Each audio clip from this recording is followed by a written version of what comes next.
Samahan niyo ako guys, magbe-beddings na naman tayo. Inangat ko na naman to. Ngayon magkakabit na naman. Ay! Ito, ano to? O kaya yung nasa loob ng ano? Yung unan. Be-beddings ulit tayo. Sobrang init.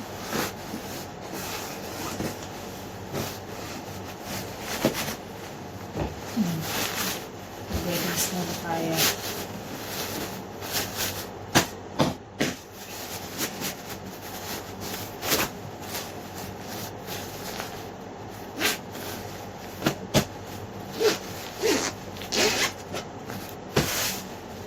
Okay. One down. Ito naman ang unan. Ito naman tayo sa unan.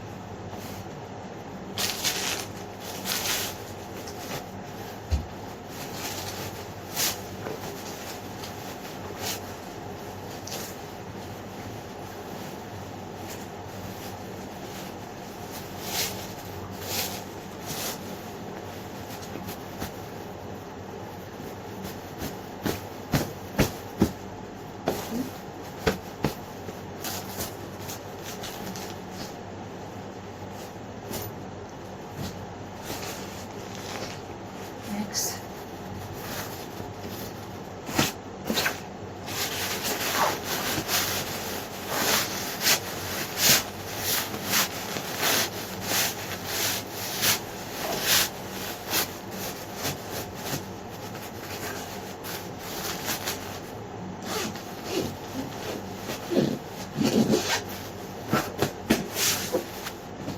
Tingnan niyo yung amo ko.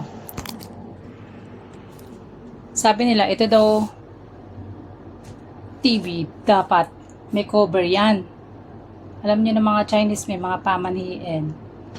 So sabi, kapag daw may cover to, yung relasyon nyo ata, relationship or basta may something na gano'n sa relasyon. Yung about sa pamilya, parang gano'n. Dapat daw kinukuberan dyan para mawala yung parang bad luck ata, ewan ko ba. Nakwento lang na amo ko to.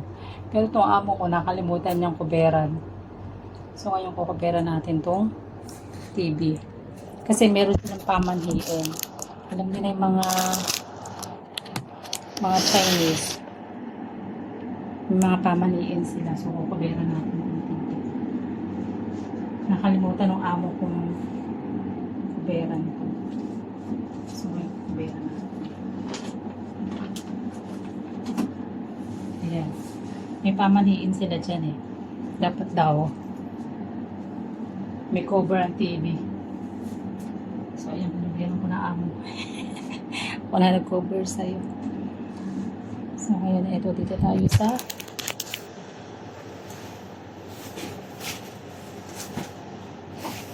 ilagay mo natin dito. Kasi ilalagyan ko ng sa pinto. Tingnan nyo naman po ang bigat o. Bigat yan. Ngayon po, kupihan natin. Lalagyan natin ng sapin.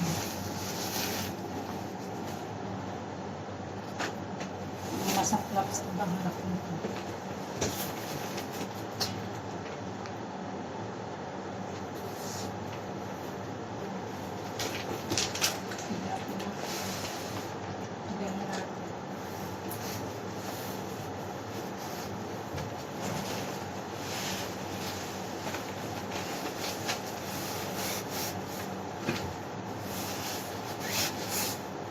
Baliktad pa.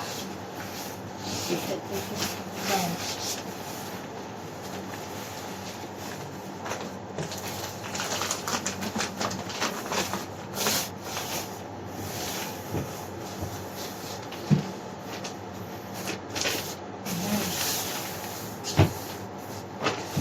Wow, sobrang heavy. Sobrang heavy niya. Oops. Kailangan Kailangan malakas yung muscle mo dito, yung power mo. Kung hindi, ako, hindi mo kayang buhatin. Sakit na rin.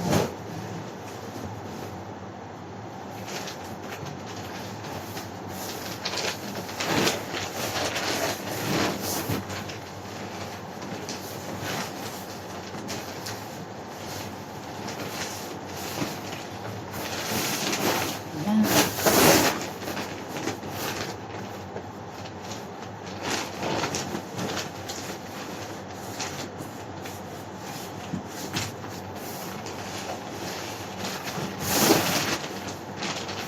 Alam nyo, ito yung pinakaayaw ko sa lahat yung beddings na ganyan. Sobrang nakakapagod.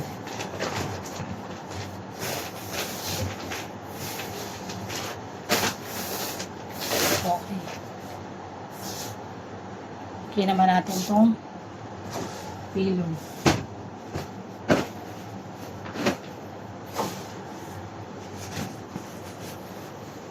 Okay natin itong pillow.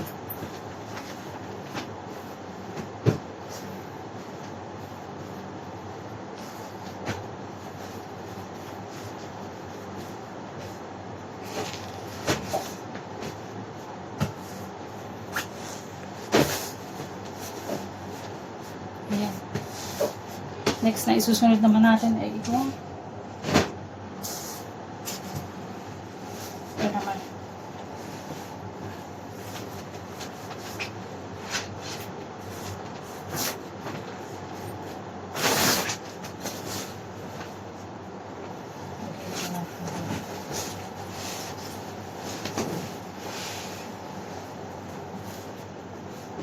Tingnan nyo. Nakalimutan ko siyang baliktarin. Dapat ito nakabaliktad eh. Baliktad dapat para mabilis siyang dapat ito dapat siya palabas. Hindi itong harap. Kasi pagka yung likod na madali na siyang ayusin. Madali siya ikabit ba. So ayan guys. Naikabit ko na. May beddings tayo. Ayan, tapos na. Babalik ko naman ito ngayong upuan. Ayan yung chair. Ito yung upuan. Babalik na natin dito.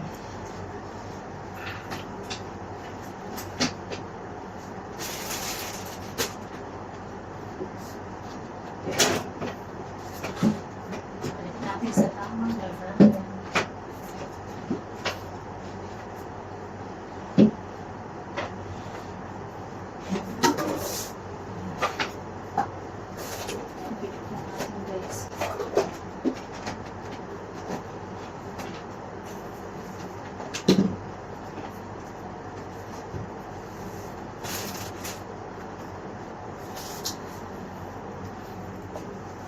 Balik natin sa tamang lagayan.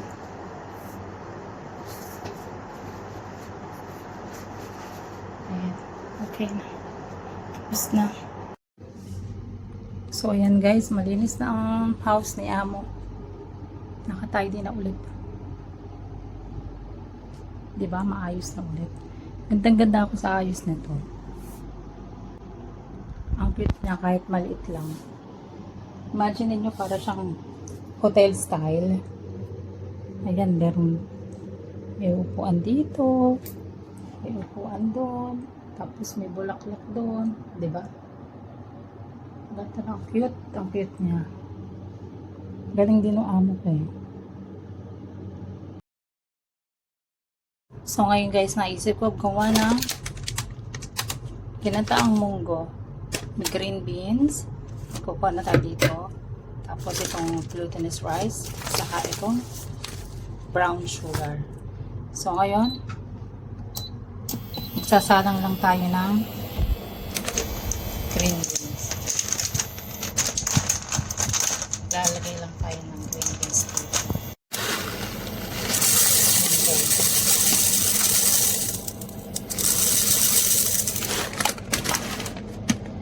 Then halu-haluin lang natin. Hanggang sa maging brown.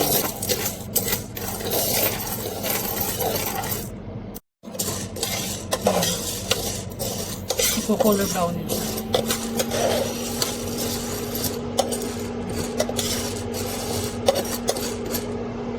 So, ayun guys, color brown na siya. Nag-brown na. So, patayin na natin ang apoy. And then, lagyan lang natin para mamaya.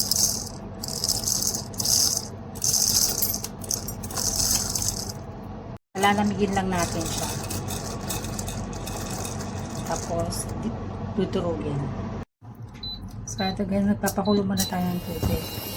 Kapag hinihintay natin mag-cool down yung niluto ko ng munggo, yung green bean. Pakulo muna tayo ng water. So, yan guys, kung nagbo-boil na yung tubig natin, lagyan na natin itong glutinous rice. Then, halagyan lang natin.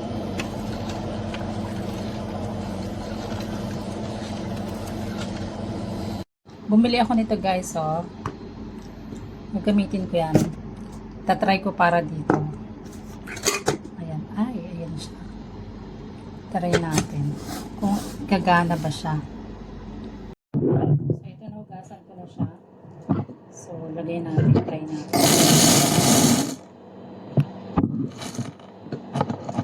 Kung mapapagana natin. Tapos, cover lang. Karako ko na siya.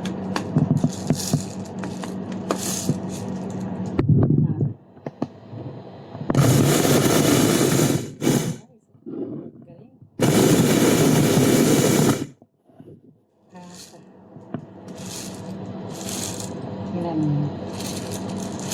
Ewan ko effective to.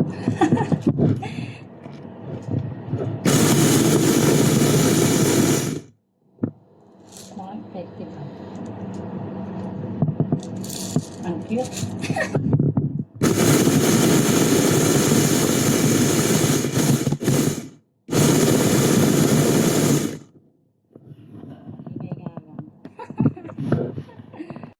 So, ayan guys, lalagyan na natin ang munggo. Then, haluin lang natin. Ayan. Tapos, lagyan natin ng sugar. Depende na sa sugar na ilalagay nyo. Kung gusto nyo ng sweet, then damihan yung sugar. Control lang ang sugar. Next naman natin ilalagay itong coconut.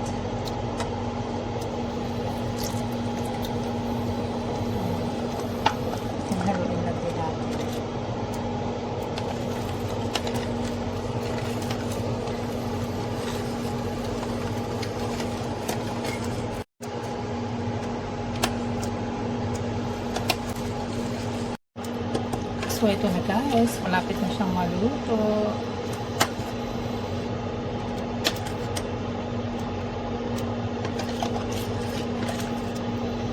Ang bango. Yung coconut na nilagay ko.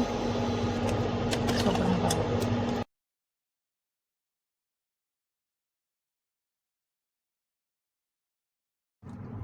So, ito na guys. Luto na. Tikiman time na. Tikman natin.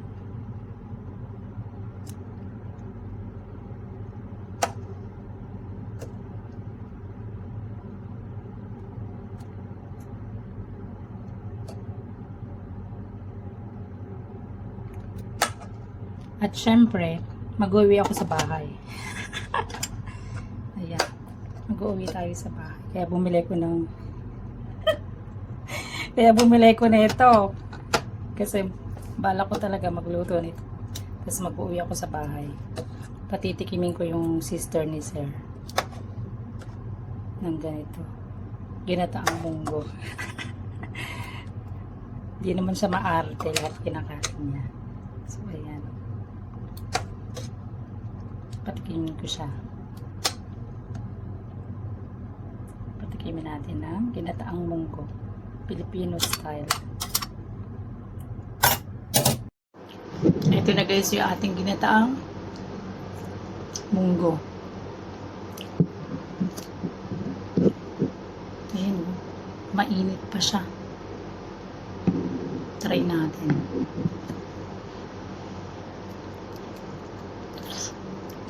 Mm-mm.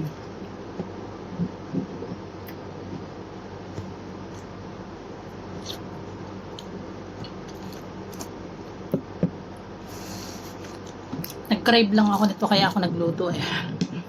Nananawa kasi ko dun sa mga kinakain ko, puro bread, egg. Para maiban, ma'am.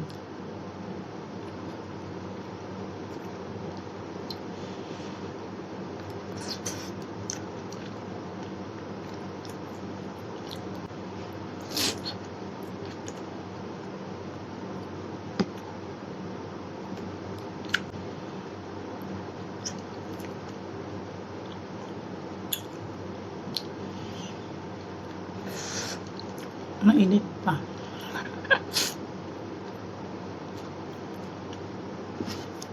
Pero ang sarap niya.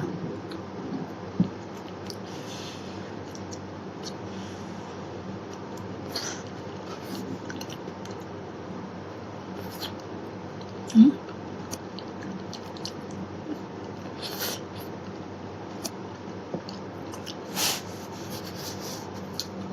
Sobrang init.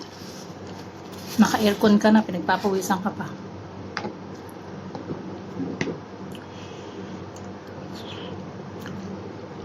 Ang sarap talaga nito. Hindi nakakasawang kainin.